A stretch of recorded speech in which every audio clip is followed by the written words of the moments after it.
ఎందుకు దేవుడు కోపపడ్డాడో, ఎందుకు వారి మీద కోపం చూపవలసి వచ్చింది, అసలు వాళ్ళు ఏం చేశారు అనేది కనుక ఆలోచన చేస్తే పరిశుద్ధ బైబిల్లో చాలా మాటలు ఉన్నాయి, కానీ ఒక 7 మాటలు చెప్తాను సార్. మొదటి మాట, ఎందుకు కోపపడ్డాడు దేవుడు?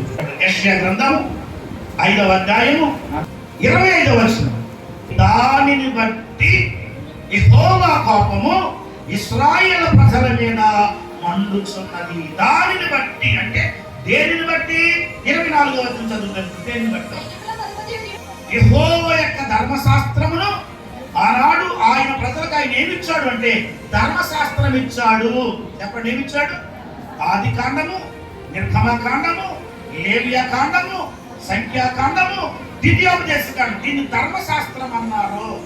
చెప్పండి, ఈ పంచకాండాలు ధర్మశాస్త్రం ఆనాడు దేవుడు తన ప్రజలైనటువంటి ఇశ్రాయేలుకి ఇచ్చాడు.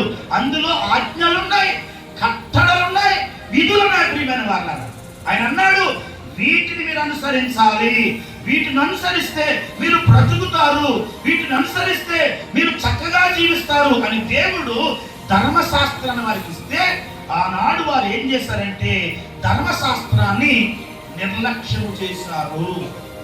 ఏం చేశారు చెప్పండి? అందుకే దేవునికి ఏమొచ్చింది వారి మీద? ఈ రోజు దేవుడు నీకు నాకు కూడా వాక్యములు ఇచ్చాడు. ఏమిచ్చాడు చెప్పండి?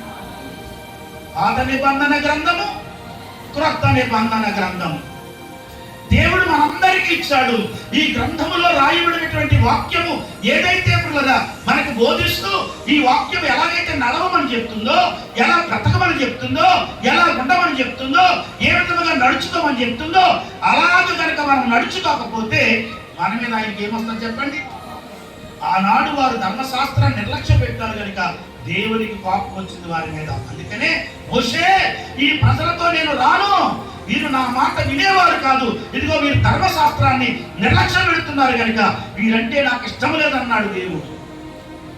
అలాంటి సందర్భంలో మోషే అడ్డుపడి ప్రార్థన చేశాడు, ప్రభువా అలా కనుక నాయన వారి తప్పిదాన్ని నా తప్పిదముగా భావించి క్షమించి మరలా ప్రభువా నువ్వు మాతో రావాలని ఆయన, నువ్వు వస్తేనే గాని మేము ప్రయాణం చేయం ప్రభు అని మోషే పట్టును బట్టి దేవుడు మరలా అక్కడ తన కోపాన్ని తగ్గించుకొని మరలా తన ప్రయాణాన్ని ఇశ్రాయేలు ప్రజలతో కొనసాగించాడు.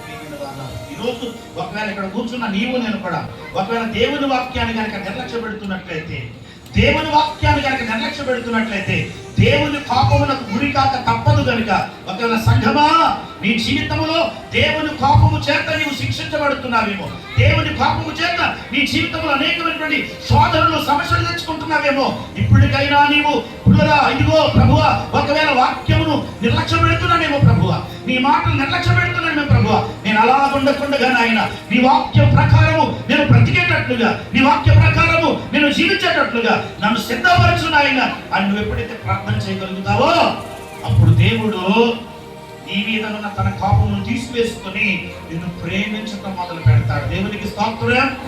ఎలా కోపం కలిగించారంటే ధర్మశాస్త్రాన్ని నిర్లక్ష్య పెట్టి, ఎలాగండి? నిర్లక్ష్య పెట్టి